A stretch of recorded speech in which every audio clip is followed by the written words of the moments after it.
हरे कृष्णा। श्रीमद् भगवद गीता के 17वें अध्याय का महात्म्य। श्री महादेव जी ने कहा, पार्वती 16वें अध्याय का महात्म्य बताया गया था।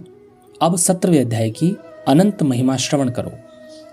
राजा खड़गबाहु के पुत्र का दुशासन नामक एक नौकर था। वह बड़ी खोटी बुद्धि का मनुष्य था।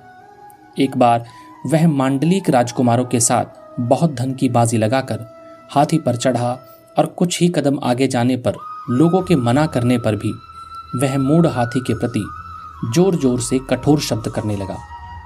उसकी आवाज सुनकर हाथी क्रोध से अंधा हो गया और दुशासन पैर फिसल जाने के कारण पृथ्वी पर गिर पड़ा। दुशासन को गिरकर कुछ श्वासोच्छ्वास लेते देख काल के समान निरंकुश हाथी ने क्रोध में भरकर उसे ऊपर फेंक दिया। ऊपर से गिरते ही उसके प्राण निकल गए। इस प्रकार कालवश मृत्यु को प्राप्त होने के बाद उसे हाथी की योनि मिली और सिंहल द्वीप के राजा के यहाँ उसने अपना बहुत समय व्यतीत किया। सिंहल द्वीप के राजा की महाराज खड़गबाहु से बहुत मैत्री थी, अतः उन्होंने जल के मार्ग से उस हाथी को मित्र की प्रसन्नता के लिए भेज दिया। एक दिन राजा ने श्लोक की समस्या पूर्ति से संतुष्ट होकर किसी कवि को पुरस्कार रूप में वह हाथी दे दिया। उन्होंने 100 स्वर्ण मुद्राएं लेकर उसे मालव नरेश के हाथ बेच दिया।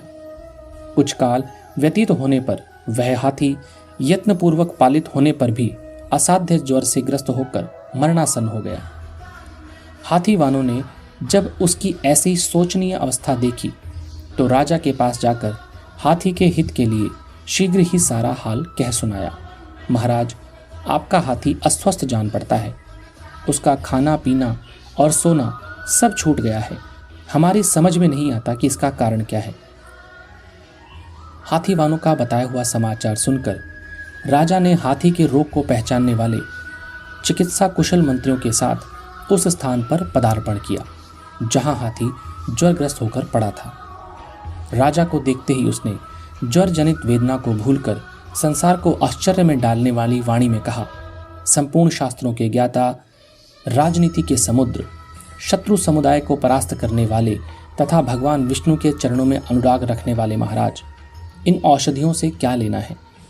वैद्य से भी कुछ लाभ नहीं होने वाला है। दान और जप से भी क्या सिद्ध होगा? आप कृपा करके गीता के 17वें अध्याय का पाठ करने वाले किसी ब्राह्मण को बुलवाइए। हाथी के कथनानुसार राजा ने सब कुछ वैसा ही किया। गीता पाठ करने वाले ब्राह्मण ने जब उत्तम जल को अभिमंत्रित करके उसके ऊपर डाला तब दुशासन गज योनि का परित्याग करके मुक्त हो गया। राजा ने दुशासन को दिव्य विमान पर आरूढ़ एवं इंद्र के समान तेजस्वी देखकर पूछा, तुम्हारी पूर्व जन्म में क्या जाति थी, क्या स्वरूप था, कैसे आचरण थे और किस कर्म से तुम यहाँ हाथी होकर आए थे? ये सारी बातें मुझे बताओ। राजा के इस प्रकार पूछने पर संकट से छूटे हुए दुशासन ने विमान पर बैठे बैठे स्थिरता के साथ अपने पूर्व जन्म का उपयुक्त समाचार यथावत कह सुनाया। तत्पश्चात नरश्रेष्ठ मालव नरेश ने गीता के 17वें अध्याय का पाठ करना शुरू कर दिया। इससे थोड़े ही समय में उनकी भी मुक्ति हो गई। इस प्रकार श्रीमद् भगवद गीता के 17वें अध्याय का महात्म्य संपूर्ण हुआ। हरे कृष्णा।